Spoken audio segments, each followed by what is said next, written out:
வடமேற்கு எப்படி பாதிக்கப்பட்டுச்சுன்னு எப்படி நம்ம கண்டுபிடிக்கணும் அப்படின்னா, முதல்ல வீட்டுக்குள்ளே படிக்கட்டு வரும். அது நார்த் வெஸ்ட்டில் வரக்கூடாது.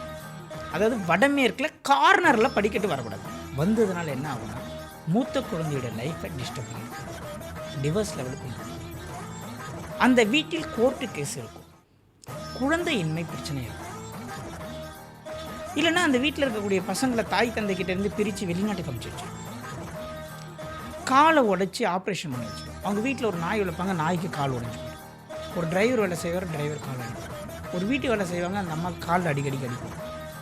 என் குழந்தைங்க தொடர்ந்து எக்ஸாம் எழுத ஃபெயில் ஆகிட்டு.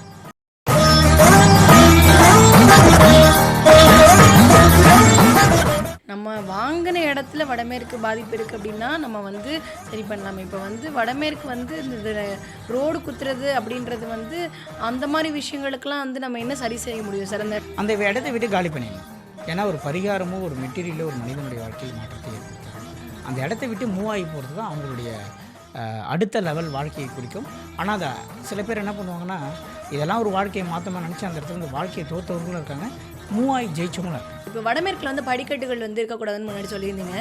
ஒருவேளை அந்த படிக்கட்டுகளை நாங்கள் பயன்படுத்தவே இல்லைங்க அப்படின்ற பட்சத்தில் அதை சரி செய்கிற மாதிரியான ஒரு பிரச்சனை. வடமேற்கு பாதிக்கப்பட்டுருச்சு, ஒருத்தருக்கு வடமேற்கு பாதிப்புன்னு வச்சுக்கோங்க. வடமேற்கு இந்த உடம்பு தான் வாஸ்து. இப்போ உடம்பு என்பது வடமேற்கில் எது? கால். அப்போ கால் முட்டி அவர்களுக்கு பாதிக்கும். காலில் ஆப்ரேஷன் நடக்கும், ஆக்சிடெண்ட்டான கால் உடையும். வடமேற்கு பாதிப்பு இருக்குன்னா தயவு செஞ்சு அந்த இடத்துல நீங்கள் ஒரு பிஸ்னஸ் பண்ணுறீங்கன்னா வெளியே வந்துடும். ஆனால் நிறைய பேர் நீங்கள் கேட்டு பாருங்கள், வடமேற்கு பாதிக்கப்பட்ட இடத்துல பில்டிங்கில் போய் குடியிருந்திருப்பாங்க, பிஸ்னஸ் பண்ணியிருப்பாங்க, டோட்டலாக லாஸ் ஆகி அட்வான்ஸை கூட ரிட்டர்ன் வாங்க முடியாத அளவுக்குலாம் வெளியே வாடகையில் கழிச்சிட்டு வெளியே வந்தவங்களும் எவ்வளோ பேர் இருப்பாங்க.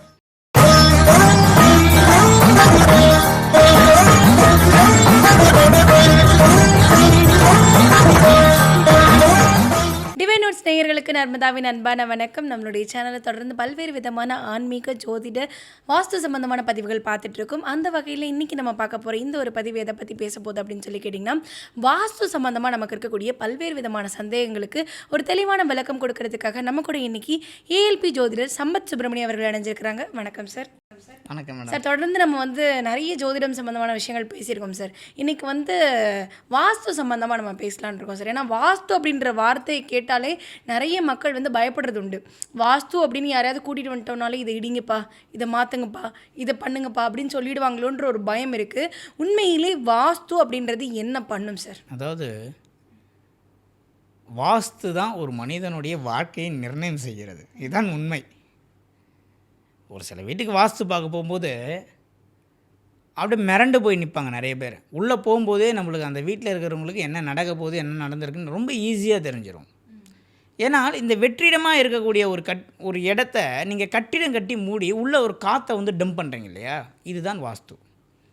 இந்த வாஸ்து தான் ஒரு மனிதனுடைய வெற்றி தோல்வியை, வாழ்க்கையை நிர்ணயம் செய்கிறது.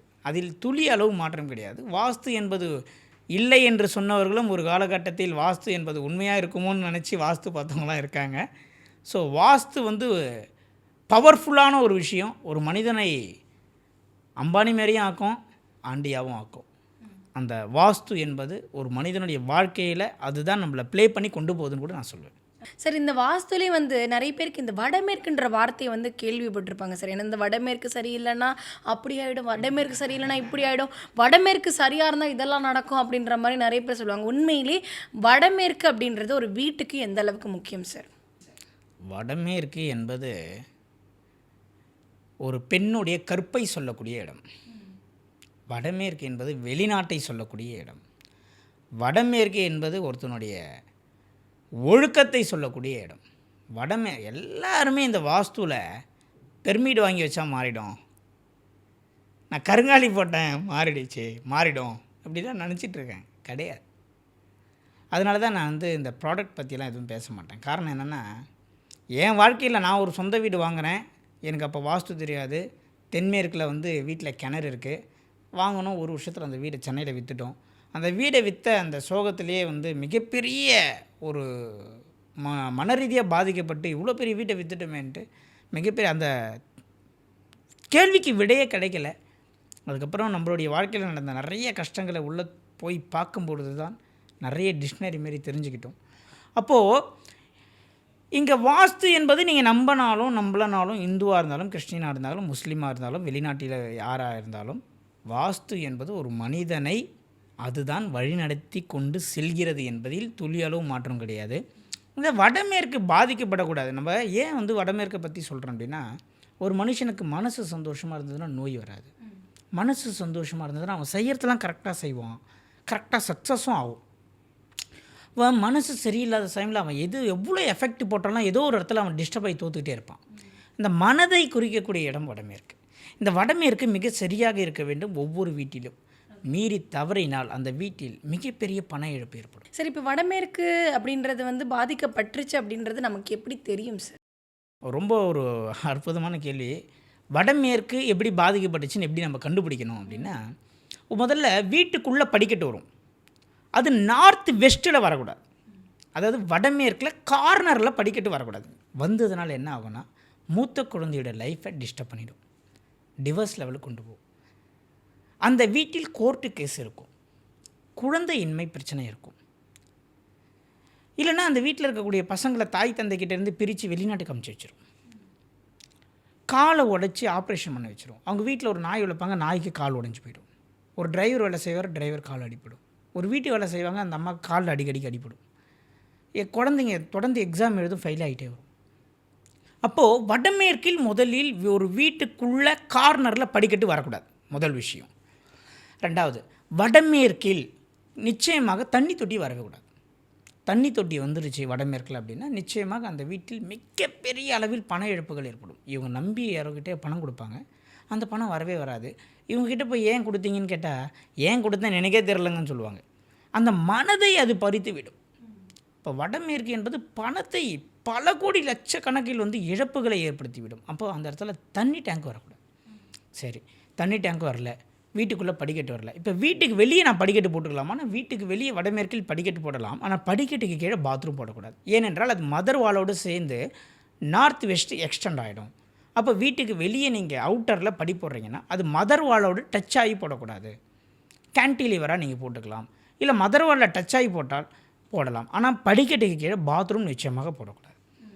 அந்த north west land, overall land north west குறுகியோ கட்டாயோ கிராஸாவோ பெண்டாவோ கேர்வாவோ இருக்கக்கூடாது. ஒருவேளை அந்த மாதிரியான அமைப்பில் நமக்கு வாங்குற நிலமே அப்படி அமைஞ்சிருச்சுன்னு என்ன பண்ணுறது சார்? வாங்கக்கூடாது, அதுதான் கர்மா. அதை வாங்கி விட்டீர்களா வாழ்க்கையில் தோற்றுருவீங்க. உங்கள் பசங்க காதல் வயப்படும். அந்த வீட்டில் யாரோ ஒருத்தர் காதல் வயப்பட்டிருப்பார், வெளிநாட்டுக்கு செல்வார், காலில் அடிப்படும், பிஸ்னஸ் லாஸ் ஆகும், கர்ப்பப்பை பிரச்சனையாகும், கோர்ட்டு கேஸுன்னு அலைவாங்க, டிவோர்ஸ் ஆன பெண்கள் அந்த வீட்டில் இருப்பார்கள். மன ரீதியாக பாதிக்கப்பட்டு இவர்களுடைய வாழ்க்கையை தொலைத்து விடுவார்கள்.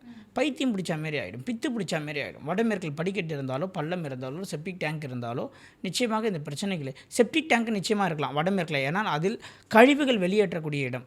ஆனால் தண்ணி யூஸ் பண்ணுற லாரி தண்ணி சம்பு தான் இருக்கக்கூடாது. செப்டிக் டேங்க் இருக்கலாம், அதில் எந்த விதமான மாற்றம் இல்லை.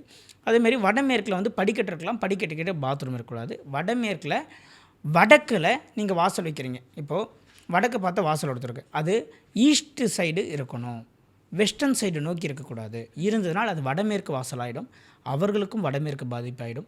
அதேமாரி வடக்கு பார்த்த ஒரு வீடு இருக்குது, வடக்கு பார்த்த வாசல் இருக்குன்னா வீட்டுக்கு நேராக தெரு போதான்னு பார்க்கணும். திறந்த உடனே தெரு ரைட் ஹேண்ட் சைடில் போச்சுன்னா பிரச்சனை இல்லை. அதாவது left hand side, north west side வடமேற்கு சைடு ஒரு ரோடு போய் குத்துது, ரோடு வீட்டில் குத்துதுன்னா அவர்களையும் இந்த பிரச்சனைக்கு ஆளாக்கி விட்டுவிடும், மிகப்பெரிய தோல்வியை கொண்டு தருவோம். ஓகே சார், இப்போ நீங்கள் சொல்கிற மாதிரி நம்ம வாங்கின இடத்துல வடமேற்கு பாதிப்பு இருக்குது அப்படின்னா நம்ம சரி பண்ணலாம். இப்போ வடமேற்கு இந்த ரோடு குத்துறது அப்படின்றது அந்த மாதிரி விஷயங்களுக்கெல்லாம் நம்ம என்ன சரி செய்ய முடியும் சார்? அந்த இடத்தை விட்டு காலி பண்ணிடணும். ஏன்னா ஒரு பரிகாரமோ ஒரு மெட்டீரியலோ ஒரு மனிதனுடைய வாழ்க்கையில் மாற்றத்தை ஏற்படுத்தாது.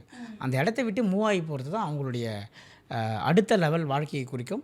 ஆனால் அதை சில பேர் என்ன பண்ணுவாங்கன்னா, இதெல்லாம் ஒரு வாழ்க்கையை மாற்றமாக நினச்சி அந்த இடத்துல இந்த வாழ்க்கையை தோற்றவர்களும் இருக்காங்க, மூவாய் ஜெயிச்சவங்களும் இருக்காங்க. இப்போ வடமேற்கில் படிக்கட்டுகள் இருக்கக்கூடாதுன்னு முன்னாடி சொல்லியிருந்தீங்க.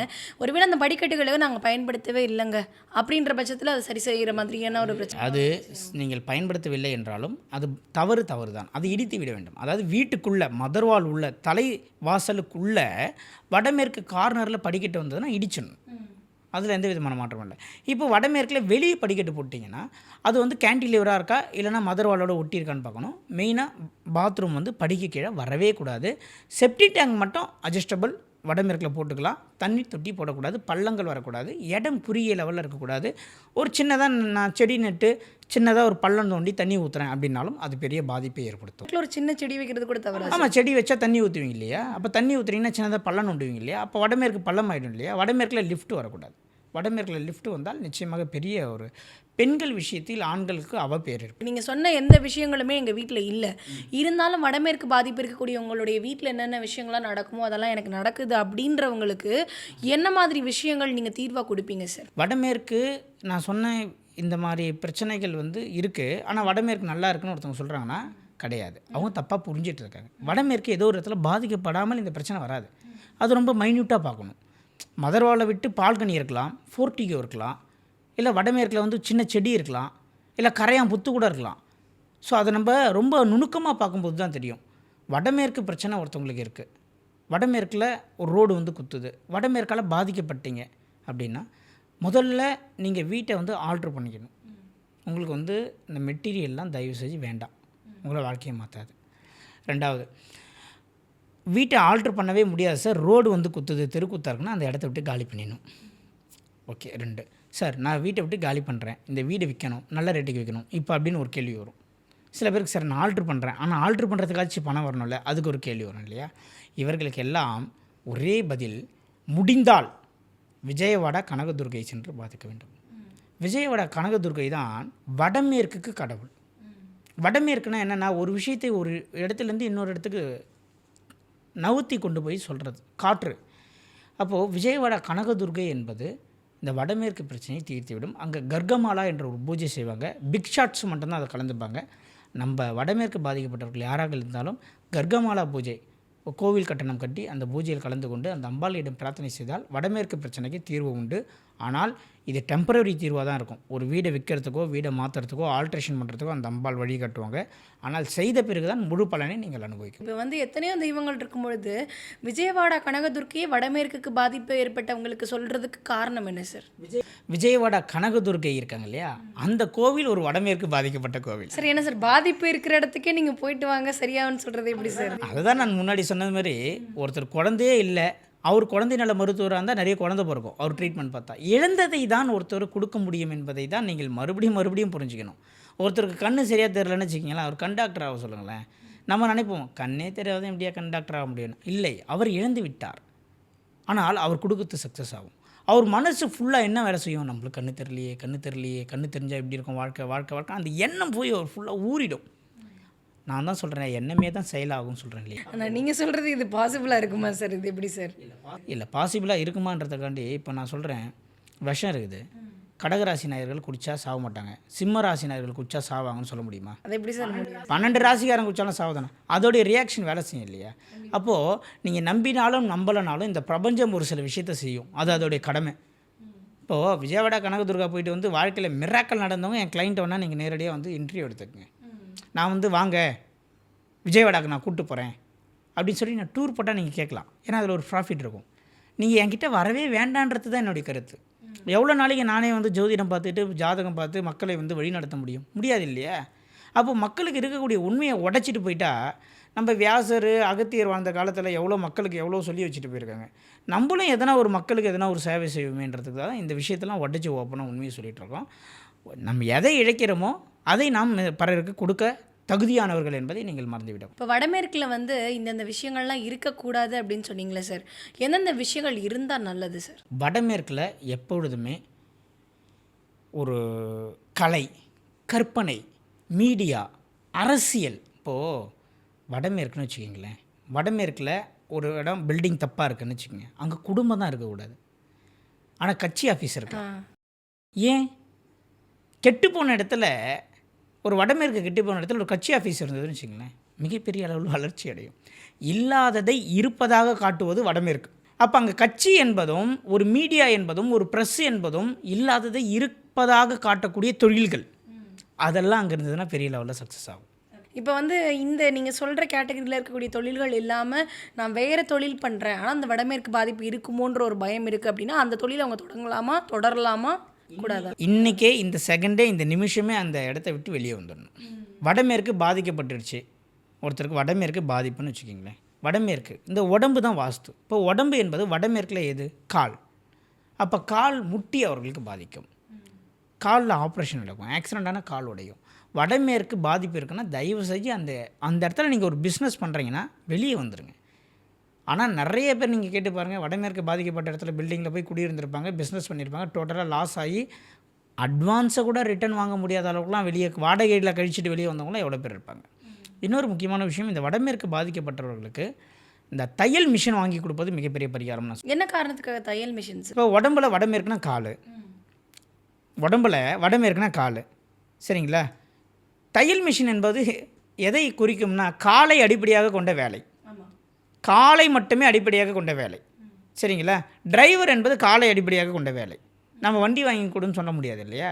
அதனால் தையல் மிஷின் வாங்கி கொடுக்கும்போது அந்த வடமேற்கு என்றக்கூடிய உடம்பில் கால், வீட்டில் வடமேற்கு, ரெண்டுத்துக்கும் கனெக்ஷன் இருக்குது. அது பெரிய லெவல் மாற்றத்தை உண்டு பண்ணும். அந்த வடமேற்கு காலை வந்து அழுத்தி அங்கே துணி தைக்கும்பொழுது நம்ம வீட்டில் இருக்கக்கூடிய வடமேற்கு சம்மந்தப்பட்ட பிரச்சனைகளுக்கு ஒரு தீர்வுகள் கிடைக்கும்.